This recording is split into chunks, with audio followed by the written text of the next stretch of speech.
तो टीका के टिप्पणी करवी तो कोना सामे करवी? आमां आपड़ा वाळा ज त्यां बेठा छे।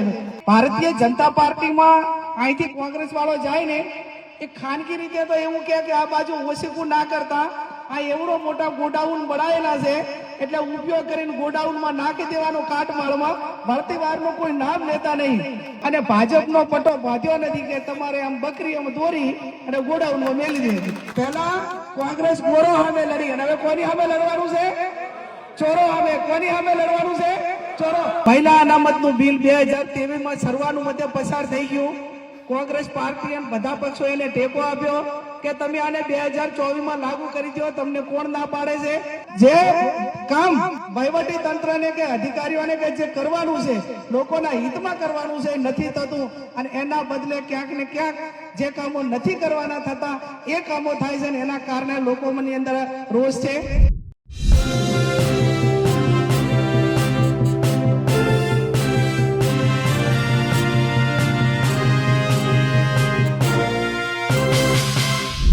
દસાડામાં કોંગ્રેસના સાંસદ ગેનીબેન ઠાકોરની સભા યોજાઈ જ્યાં તેમણે અલ્પેશ ઠાકોર પર આડકતરી રીતે પ્રહાર કર્યા।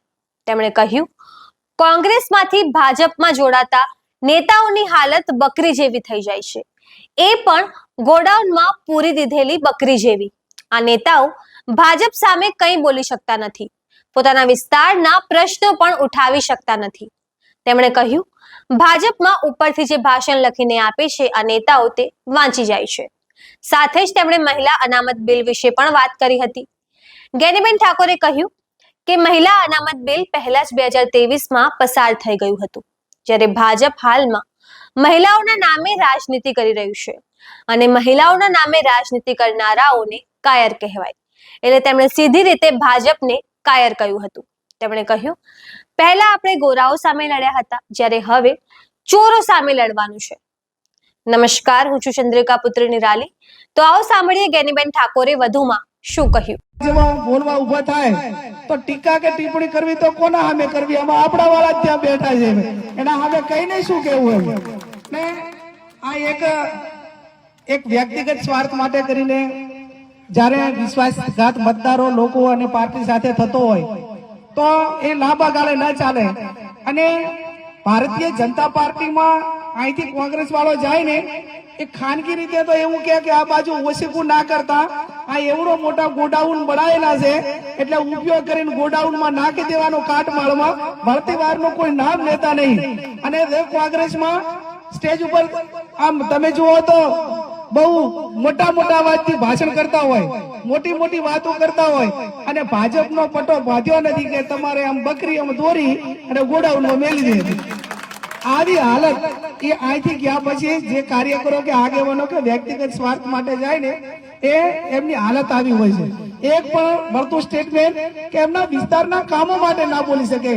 એમને લોકસભામાં ભાષણ કરવાનું હોય તો લખેલું આપે વાંચવાનું, વિધાનસભામાં એમને કઈ વાત કરવાની હોય તો તે લખેલું હોય એ વાંચવાનું, એના સિવાય પ્રજાના જે પ્રશ્નો હોય કે વિસ્તારના પ્રશ્નો હોય એને કઈ લેવા દેવા હોતું નથી।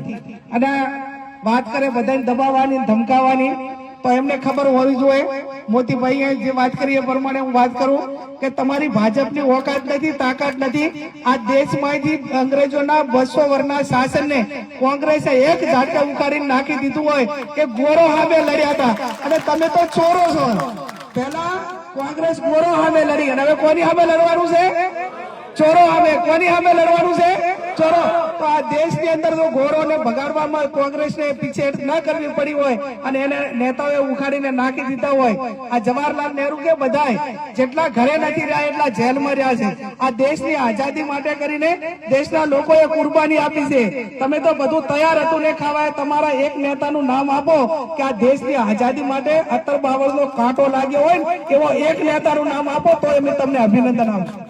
માત્ર ટીકાઓ સિવાય કઈ વસ્તુ એમના ભાગમાં નથી આવી।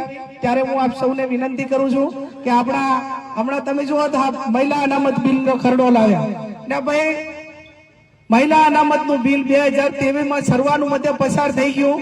કોંગ્રેસ પાર્ટી અને બધા પક્ષો એને ટેકો આપ્યો કે તમે આને 2024 માં લાગુ કરી દો। તમને કોણ ના પાડે છે? પણ એ ટાણે તો લાગુ નતું કરવું, એ ટાઈમે તો મહિલાઓને સીટો નથી આપી। એમને શરત મૂકી કે ભાઈ આનો અમલ 2029 માં કરવામાં આવશે। તો 2029 માં એનો અમલ કરવાનો હતો તો એના પછી 3-4 સત્રો મળ્યા. શા માટે તમે સંશોધન બિલ ના લાવ્યા? પણ આ તો 5 રાજ્યોની ચૂંટણી હતી અને 5 રાજ્યોની ચૂંટણી હતી એટલે સંસદ સભ્યો બધા એંગેજ હોય અને ત્યાં દેશમાં મહિલાઓના વોટ લેવા માટે કરીને 3 બિલ ભેગા લાવ્યા. એક બાજુ સીમાંકન કરવાનું, એક બાજુ વસ્તી ગણતરી કરવાની અને એક બાજુ મહિલા સંશોધન બિલને બહાલી આપવાની. તમારે મહિલાઓને અનામત આપવા માટેની તમારી મહેચ્છા હોય, તમારી ઈચ્છા શક્તિ હોય તો કોંગ્રેસે તો 2023 માં કહી દીધું કે તમે આજથી કરીને એનો અમલ કરો. પણ મહિલાઓને હક્કે અધિકાર આપવા નથી. માત્ર મહિલાઓના નામે સમગ્ર દેશની અંદર વોટ લેવાશે. અને હું તો એમને જાહેર સ્ટેજ ઉપર કહું, ભાજપના તમામ નેતાઓને, કે તમારી તાકાત એ લોકોના કામ થકી નથી. તમારી તાકાત કે ક્રેડિટ એ લોકોની તમારી છબીથી વોટ લેવા માટેની તાકાત તમારામાં નથી. એટલા માટે કરીને મહિલાઓને આગળ કરીને રાજકારણ કરવા માંગો છો અને જે મહિલાઓના નામે રાજકારણ કરે ને એના જેટલા કોઈ બીજા કાયર ના કહેવાય. આ કાયર લોકો છે કે જે પોતાની સત્તા માટે કરીને મહિલાઓને આગળ કરે છે. એટલે આવનાર સમયની અંદર આપ સૌ સાથે મળીને 26મી તારીખે જિલ્લા અને તાલુકા પંચાયતની ચૂંટણીનું મતદાન છે. આપણા ઉમેદવારો જે મહિલાઓને અધિકાર એ જિલ્લા અને તાલુકા પંચાયતમાં એ રાજીવ ગાંધીની સરકારે આપ્યા, કોંગ્રેસની સરકારે આપ્યા. આજે હું સંસદ સભ્ય છું તો હું 15 વર્ષ 10 વર્ષ તાલુકા પંચાયતની પ્રમુખ રહી, જિલ્લા પંચાયતમાં રહી, 2 વખત ધારાસભ્ય રહી. એટલા માટે કરીને હું લોકસભા સુધી પહોંચી અને જિલ્લા અને તાલુકા પંચાયતમાં મહિલા અનામતનો ખરડો આજથી 30 વર્ષ પહેલા કોંગ્રેસની સરકાર ના લાવી હોત તો મારા જેવા કે અમને આ બેન હમણાં બા બેઠા છે, મારું સ્વાગત કર્યું, આ ઉમેદવાર છે, આ ઉમેદવાર છે, આમને એકેયને સ્ટેજ ઉપર બેહવા દે ખરા? કોઈ બેહવા દે? મને ના બેહવા દે. આ તો ચૂંટાણી સંસદ સભ્ય થઈ એટલે, નહીતર તો બાપુ રિયાલિટી ના. પછી એમાં ગમે તે હોય પણ મહિલાઓને હકને અધિકાર જો કોઈ આપ્યા હોય તો એ કોંગ્રેસ પાર્ટીએ એને ઉદાહરણ આ ઉમેદવારો આજે સ્ટેજ ઉપર બેઠા છે તમને બધાને વોટ માટે કરીને વિનંતી કરે છે. એનું નામ મહિલા સશક્તિકરણ કહેવાય કે ભાઈ જિલ્લામાં, તાલુકામાં અને નગરપાલિકાઓમાં અનામત આપો તો મહિલાઓ પોતે વહીવટ કરવા માટે સક્ષમ બને અને લોકોની સેવા કરવામાં નાના મોટા અનુભવના આધારે એ આગળ વધી શકે. આ કામ એ કોંગ્રેસ પાર્ટીએ કર્યું. અહીંયા આમ તો ધમકીની વાત વારંવાર થાય કે ભાજપના અધિકારીઓના વહીવટી તંત્ર બધા ધમકી આપે છે. અને હમણાં અમારે એક સીટ ઉપર ઉમેદવારને ફોર્મ પાછું ખેંચાવવા માટે કરીને આખું પોલીસનું વહીવટી તંત્ર ગયું. આ પોલીસની છબી અને પોલીસને જો ખરાબ કરી હોય ને એની ક્રેડિટ બગાડી હોય ને તો આ છેલ્લા 10-15 વર્ષમાં જે ભાજપે બગાડી ને એટલી કોઈ સરકારે એક બગાડી હોય કે જેને પોલીસને પોલીસનું કામ કરવા દેતા નથી. કોના ઉપર ધમકીઓ આપવાની, કોના ઉપર વસ્તી ભેગી કરાવવાની, ક્યાં હપ્તા ઉઘરાવવાના, કોના ઉપર કેસ કરવાના, સાચા કે ખોટા, આ કામ પોલીસનું નથી. પોલીસને મજબૂર કરે છે. બધી પોલીસ એવી નથી હોતી પણ ક્યાંક પ્રમોશન લેવા માટે કે પોતાને સારી જગ્યા લેવા માટે કરી અને વાલા લાગવા માટે કરીને પોલીસ અધિકારીઓ એ પોતાના વર્ધી કે જેને એ પોલીસ હોય, તલાટી હોય, મામલતદાર હોય કે કોઈ પણ સરકારી કર્મચારી હોય તો એને પગાર કોણ આપે છે? તમે અને હું. સવારે દાડો કે સવારે 7 વાગે કે જેટલા વાગે ઉઠીએ ને, બ્રશ કરીએ ત્યાંથી કરીને ઊંઘીએ ત્યાં સુધી જેટલો ટેક્સ ભરીએ ને એ ટેક્સનો પગાર આપણે બધાને આપીએ છીએ. અને બંધારણ પ્રમાણે દરેક ખાતાને કામ કરવા માટેનો એક આપણાને એક બ્યુરોક્રેસી આખી સિસ્ટમ બનાવી છે અને એટલા માટે એમને દરેકે એમનું કામ કરવું જોઈએ. આ તો ધમકી આપવા જાય અને ત્યાં થઈને પાછું એવું કીધું કે આ એ વાહમાં જઈને એવું કીધું કે આ દારૂનો ધંધો કોણ કરે છે એમને કે ઉપાડી દેવાના છે. પાછા કોણ ગયા? પોલીસ વાળા, પીઆઈ ને એના બીર જમાદાર ને આ બધા. હવે પોલીસનો ભાઈ દારૂનો ધંધો કોણ કરે છે એ પોલીસ વાળાને વધારે ખબર હોય કે આપણને ખબર હોય? હપ્તા ઈ લેતી એને ખબર ના હોય કે આમાં દારૂ કોણ પાડે? એને ખબર હોય કે ભાઈ દેશીના હપ્તા કોણ લે છે, ઇંગ્લિશના કોણ લે છે. એના ગાડીઓ ચલાવવા માટે જે તમે ગાડીની લાઈન નીકળે ને તો પોલીસને કોઈ ગુનેગારોને પકડવા માટેનું વોટ્સએપ ગ્રુપ ના ચાલે પણ પોલીસને આખી લાઈનની ગાડીઓ ચાલે છે ને એ આખું વોટ્સએપ ગ્રુપ ચાલે કે ભાઈ હવે અહીંથી ગાડી પસાર થઈ અને બનાસકાંઠાથી નીકળી છે એટલે દસાડા થઈને સૌરાષ્ટ્રમાં જવાની છે કે જે તે પોલીસના તાબામાં આવતી હોય ને પસાર કરવાની.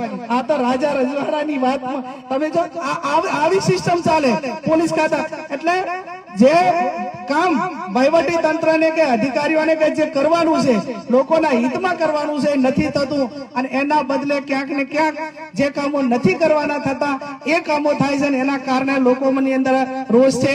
હું તમને બધાને ખાતરી આપું છું કે તમારું કોઈ પણ નાના મોટું કામ હશે તો કોંગ્રેસના આગેવાનો એ ક્યાંય તમારા માટે પીછેહટ નહીં કરે. અને આ લોકશાહી છે, આ લોફરશાહી નથી, આ લોકશાહી છે, અને લોકશાહી ની અંદર સ્વતંત્ર અધિકારો છે. આપણો નેતા રાહુલ ગાંધી એમ કહેતા હોય કે ડરો મત.